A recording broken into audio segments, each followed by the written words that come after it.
Requestan dari kolom komentar saya akan coba menyesuaikannya teman-teman. Adakah pemain yang bisa ataupun seorang Michael Tal susah menghadapinya? Ini dia, Tigran Petrosyan.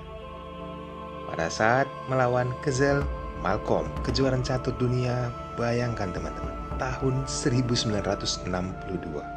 Saya sampai senyum-senyum sendiri dan takjub melihat langkah middle game ataupun pertengahan sampai akhir. Taktikalnya sangat fantastis teman-teman.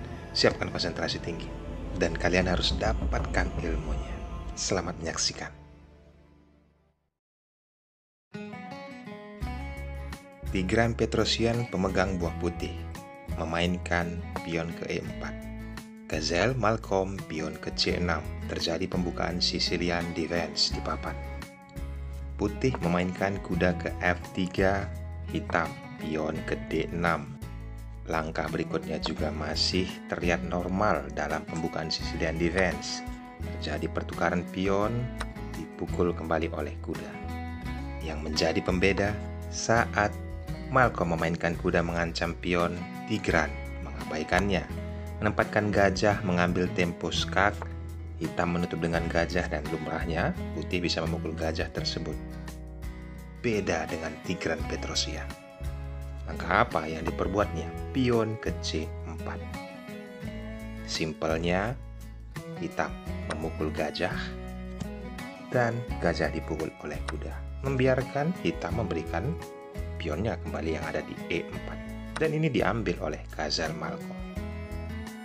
Selanjutnya, putih penempatan menteri ke F3. Dan di langkah ini banyak sekali pembelajaran teman-teman. Apakah putih melakukan langkah blunder? Tujuan putih mungkin tertuju dengan pion yang ada di B7 bila kuda ditarik. Tetapi membuka peluang bagi hitam. Dan ini memang langkah aslinya. Menteri ke A5, mengambil tempo skak terlebih dahulu. Apa yang diperbuat oleh Tigran Petrosyan dengan kondisi seperti ini? Dan teman-teman juga perhatikan kotak yang ada di C7, itu langkah baik yang bisa diambil oleh putih. Jika menteri tidak melindungi kotak tersebut, kuda bisa ditempatkan ke C7, tempo skak mencakar benteng. Hal inilah yang menurut saya dikalkulasi oleh Tigran Petrosyan, tetap mempertahankan, mengancam posisi menteri, menutupnya dengan gajah. Apa yang bisa diperbuat oleh hitam? Kembali pertanyaannya teman-teman. Simpelnya memukul gajah dengan kuda. Selanjutnya, kuda pukul kuda.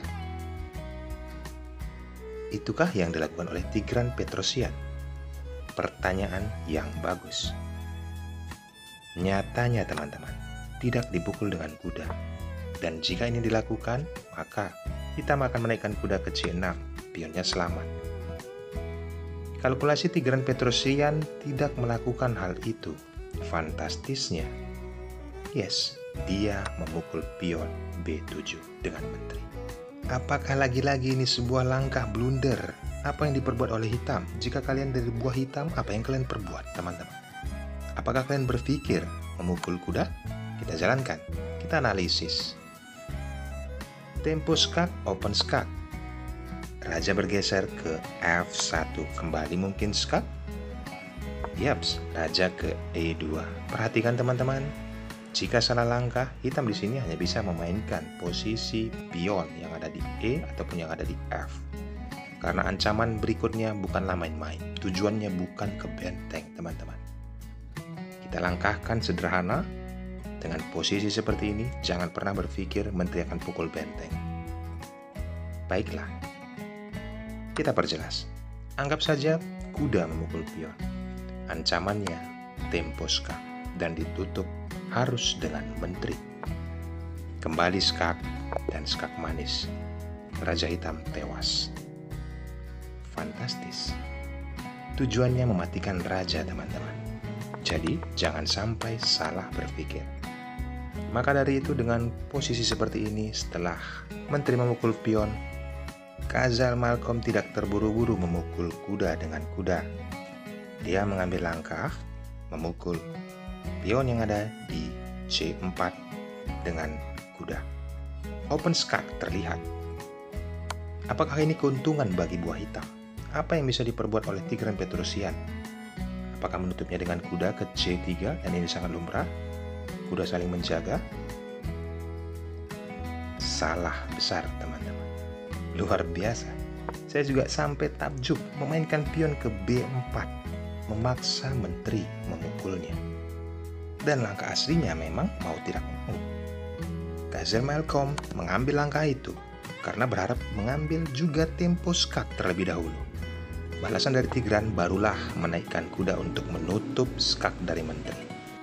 Next, hitam di sini langsung menempatkan kudanya ke B6, menjaga kotak C8 dan menjaga bentengnya. Mudahnya, Tigran Petrosian mengambil tempo skak. Setelah posisi seperti ini, Raja pun bergeser ke C8. Apakah Tigran sudah bisa mengambil benteng dengan kuda? Apakah itu tujuannya? Kita jalankan. Apabila benteng dipukul oleh kuda, ada tempo skak yang dilakukan oleh hitam. Sambil memakan kuda pastinya. Dipaksa, Raja berlari ke jalur 1 akan didapatkan benteng. Dengan tempo skak juga. Ada 3 jika ke jalur 3. Ke F3 tempo skak dan akan terus dikejar. Dan yang kedua bisa ke E3. Tetapi ada kuda mencakar, menterinya akan tumbang. Menteri putih maksud saya. Dan satu lagi, mungkin posisi putih bisa naikkan Raja ke D3. Mengambil tempo skak, menteri ke B5. Setelah Raja berada di jalur C, yaitu C2, pertukaran menteri pun terjadi. Mengajak pertukaran menteri ini harus dilakukan, dan kondisinya sudah seperti ini teman-teman. Kalau di posisi seperti ini saya lebih mengunggulkan buah hitam. Karena apa? Unggul 2 pion dan 1 benteng melawan 2 perwira. Kita kembali ke partai aslinya. Maka dari itu, analisis sudah diperlihatkan apabila kuda memukul benteng, beda dengan Tigran Petrosian. Kali ini, dia melangkahkan fantastis kembali, teman-teman. Rokade, sayap raja, mengamankan rajanya terlebih dahulu. Membiarkan kuda yang ada di C3 untuk dimakan. Dan baiknya ini dimakan, teman-teman. Walaupun terlihat ada benteng ke C1. Karena apa?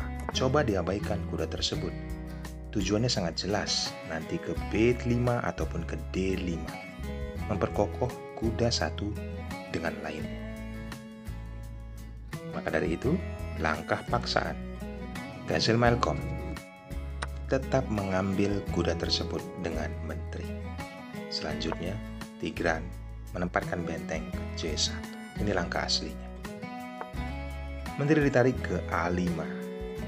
Selanjutnya apa yang diperbuat oleh Tigran? Oke, kali ini dia mengambil benteng tersebut dengan kuda. Dan langkah hitam sudah sangat rumit. Bayangkan teman-teman, jalur C sudah dikuasai oleh benteng. Ada menteri di B7. Gazel Malcolm. Ya, kalau kita berpikir positif, simpelnya dia kenapa melangkahkan hal ini. Dia menempatkan kuda ke D7. Memberi perlindungan kepada kudanya. Saling mengikat, menjaga kotak C8 dan B8. Tetapi, dia lupa. Tigran Petrosian sudah mempersiapkan skakmat cantik dengan posisi seperti ini. Yaps, kalian juga mungkin sudah tahu tempo skak oleh menteri. Raja bergeser. Berikutnya, langkah brilian. Mengorbankan menteri, teman-teman. Penempatan ke C8. Dan di sini pun Gazel Malcolm menyerah. Langkah paksaan dari middle game hingga ke end game berujung kematian yang sangat tragis. Apa yang bisa diperbuat setelah benteng memukul kuda, memaksa menteri menutupnya? Skakmat cantik kuda ke C7. Luar biasa teman-teman. Pertandingan catur 1962. kejuaraan catur dunia. Sicilian Defense terlihat di papan. Kita dapat pelajaran penting dari partai ini. Ucapkan terima kasih kepada channel ini, cukup subscribe dan nyalakan juga loncengnya. Video-video lebih berkualitas saya akan upload. Bye-bye.